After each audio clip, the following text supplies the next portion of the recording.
Hi, this is Dr. Tom Rogers at Performance Medicine, coming to you with a weekly podcast, Common Sense MD. Today I'm going to talk about something that's already here early, and that's influenza. So the flu season is here officially. It's ramping up. It's already here. We have a lot of hospital beds filled with it. So I'm going to talk a little bit about flu today. You know, we haven't seen influenza in about 2.5 years, probably because COVID-19 took the spotlight. Everybody was staying indoors. Flu is very contagious, so people weren't communicating it more, and they were really more worried about COVID, and rightly so. But so we really didn't see much of it in the last 2.5 years. Now this year, it's here with a vengeance, and probably because of that and the fact that everybody's immunity is kind of lowered. They haven't been out, so their immune systems aren't working as well as they could be. And that's our goal, is to get your immune system to working well. And it's really bad right now because there's a couple other things that we're still dealing with. RSV, respiratory syncytial virus, which can be worse than the flu in a lot of people. And we still have COVID-19 going around, although a lot milder. But in any event, so we have 3 things to deal with. And here it is, December, and we're seeing a lot of it, and there's going to be more of it this winter, so you better get yourself ready. So I'm going to talk a little bit about keeping your immune system healthy and testing and treatment for these things. You know, it's hard to tell what you have unless you really get tested for it. Now, if you just have a cold, you're going to have a runny nose, probably a mild sore throat, and some nasal congestion. But if you have influenza, you're going to have itchy, watery eyes. You're going to be sneezing. You're going to have an itchy throat and nose. You're going to have fever, chills, body aches, headaches. You're going to be really tired. Some of the same symptoms that you're going to have with COVID or RSV. As you know, RSV is more dangerous for small kids and elderly adults. It's usually not too bad in just adults or teenagers, but it's certainly, we're seeing a lot of that too. So you need to kind of know which one's which, because you treat them all a little bit differently. So as we switch into high gear for this winter season, you need to be ready. So I'm going to talk about influenza today mostly. There's 2 types, type A and type B. Type A is usually going to be H1N1 or H3N2. That's the major one. And type A tends to be worse than type B. And really, I talked to one of the laboratory people that work at the hospital, and about 80% of what they're finding now is type A, which is worse than type B. It's more lethal, takes longer to recover from, and the type B is still out there, though. It can be rough on kids as well, so you can't ignore it as well. But anyway, type A is also probably the most contagious because type B takes a while to mutate, longer than type A. Usually with type A, which is what we're dealing with now, people are contagious about 1 day before they come down with the symptoms. That's the incubation period. Now, how do you treat this?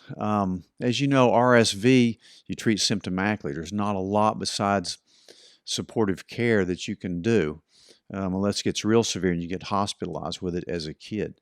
But it can certainly get into kids and older adults' lungs, as can COVID, as can the flu. Then you can get a secondary bacterial infection on top of it. So you really have to be on top of this thing. But fortunately for influenza, which is what we're focusing on today, there are antivirals. And ideally, you need to take these within 2 days of when you come down with symptoms. But you can still take them up to 5 days. So it's useful even a little bit longer than 2 days. Tamiflu is the one that we usually use. It's a 5-day course. It's the most popular antiviral. It's been around for a while. And it's very safe. Side effects, some people get a little nausea on it. Some people vomit on it a little bit. Another antiviral for influenza is called Relenza. And it's an inhaler, and you use it for 5 days. If you have asthma or COPD, you cannot take this one. Um, Rapivib is an IV one-time treatment only for influenza. So that's sometimes they'll give that in the hospital if you're severe. And then there's another one that's been out for 2 or 3 years called Zofluza. It's a pill and you just take one. So that there's an advantage to that as well. You should probably take that earlier than when you take Tamiflu. I think you need to get that in definitely within a couple days. But so there are treatment for influenza, and of course I'll always hit you with a few things too. One of my favorite things to have around the house for my home medical kit is Cofix. I have these at each of my offices, and it's a throat and a nasal spray that as soon as you get a sore throat or runny nose, there's a few things I do. One, I immediately start spraying this stuff up my nose and down my throat. And then I'll really pop my vitamin D up to 50,000 units a day for 5 days. I'll use high doses of C. You can almost take a gram of C every hour until you feel better. And then zinc, of course, 50 to 75 milligrams. And again, I'm talking about adults. The flu tends to peak between December and February. It's coming on earlier this year for sure. Should you get a flu shot? That's up to you. I've had a lot of people down through the years tell me that every time they take a flu shot, they get the flu. And those people, in my opinion, don't need to take a flu shot. It's up to them. It certainly should be your own choice, but some people, the flu shot will make sick, so it should be personal choice. There's certain people that definitely should take one. The flu is a lot more dangerous for infants and elderly people, as you know that. But, with the flu shot, it usually has about a little less than 50% efficacy against hospitalization. It mutates so rapidly. So they prepare the flu shot every year, and it's really an educated guess on whether it's going to hit or not. So you really need to get tested to see what it is. Is it flu? Is it COVID-19? Is it RSV? In recent years, the flu shot, on average, has provided about a 43% protection rate against the disease. In 2010-11, it had a 60% efficacy rate. In 2014 and 15, it had about a 19% efficacy against getting the flu. So it really varies. The newer vaccines are called quadrivalent. That means they protect you against 4 different variants, 2 A's and 2 B's. The 2 A's are against H1N1 and H3N2, if that means anything to you. But they do serotype it, and sometimes it's kind of important to look at that. There are tests that'll tell you what serotype you have. And again, anyone over 6 months can get the flu vaccine. Here's who shouldn't get the flu vaccine. If you're currently sick, don't get the flu vaccine right now. If you've had a severe previous reaction to the flu shot, like anaphylaxis, if you have a history of Guillain-Barré after a flu shot, which is a really bad neurologic progressive disease, and it can paralyze your diaphragm, very dangerous. If you have an egg allergy, you should think twice about it, although in recent ones they say it's not as important as it used to be. It takes a flu shot about 2 weeks to start working, and it lasts about 6 months. The vaccine is a killed virus. Now, there's something called Flu Mist that's a nasal spray that actually has a weakened live virus. That's really only indicated for people age 2 to 49 that are healthy. You cannot use this in pregnancy. So, you really don't take the flu vaccine if you've ever experienced a really severe reaction to it.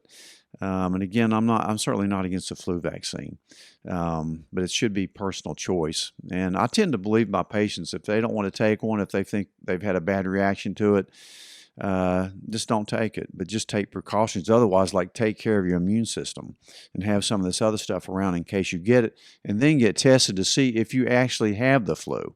What it is, there's a lot of improved tests for the flu now. I'll tell you about them in a minute. But there's one other thing that elderly people, they say people over 65 should get something called a Fluzone vaccine. And that's a vaccine that's 4 times more potent with the antigen than your standard flu shot.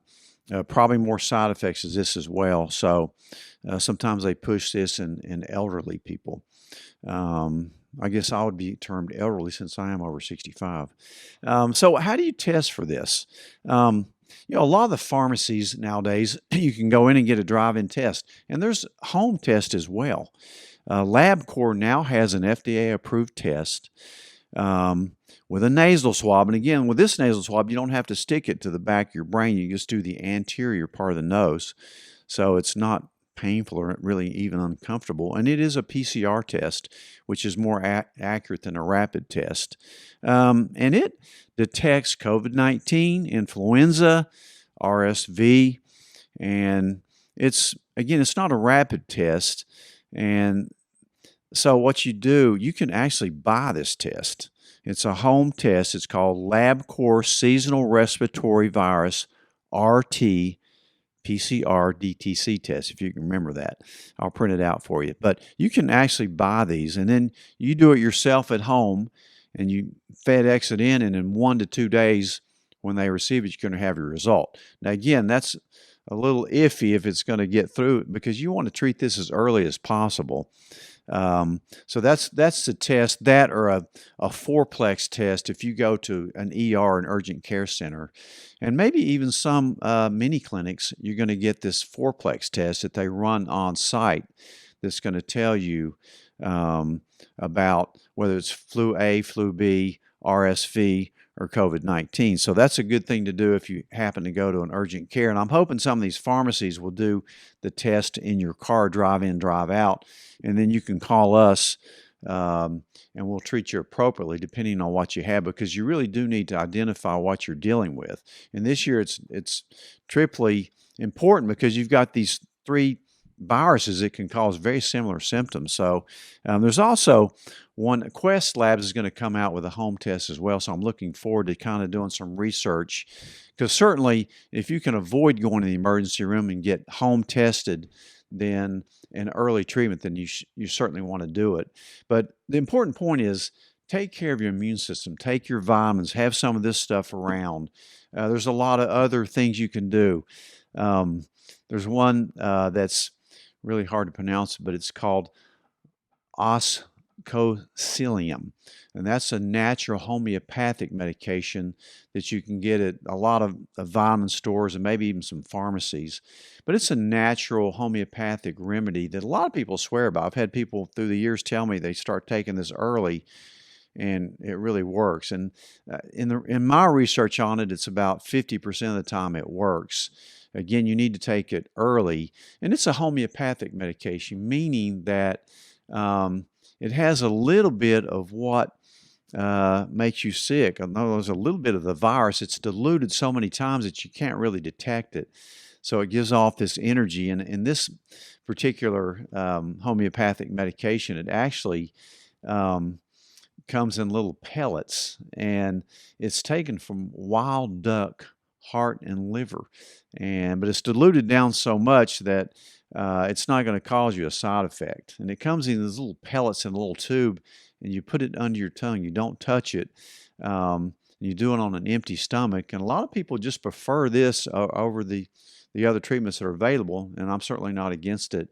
But, and you can take this one day maybe until you'll know if your symptoms are getting better, or you can take it up to 3 days. So certainly you can consider that. But there's other treatments that are more FDA approved and a little bit more researched. But I'm certainly not against you taking this homeopathic medication if you want to. So, I talked a few weeks ago about having a home medical kit. Some of these things are things that you may want to keep at your house. Like, one of the the test for the like the LabCorp test that you order or go buy at a pharmacy and keep it at your house so you can do some home testing, immediately FedEx it in, and within a day or two you have your results, and then you do a telemedicine visit and don't have to go in. But certainly have your other stuff ready. I'm big on having a home medical kit. Go back and look at my podcast from a few weeks ago where I think there's certain things you ought to have at your house that may save you an ER visit. But meantime, think about the flu. It's out there, as well as this other stuff. So you really need to take care, take your vitamins, get your sunshine, exercise, get your sleep, keep your stress down, do all those other things that you need to do to keep a healthy immune system. If so, you should be able to fight it off anyway. But certainly, you want to treat early for these things and prevent getting worse from them. I hope this helps. I hope you have a great, wonderful holiday season and a safe flu season. Thanks. This is Dr. Rogers from the Common Sense MD.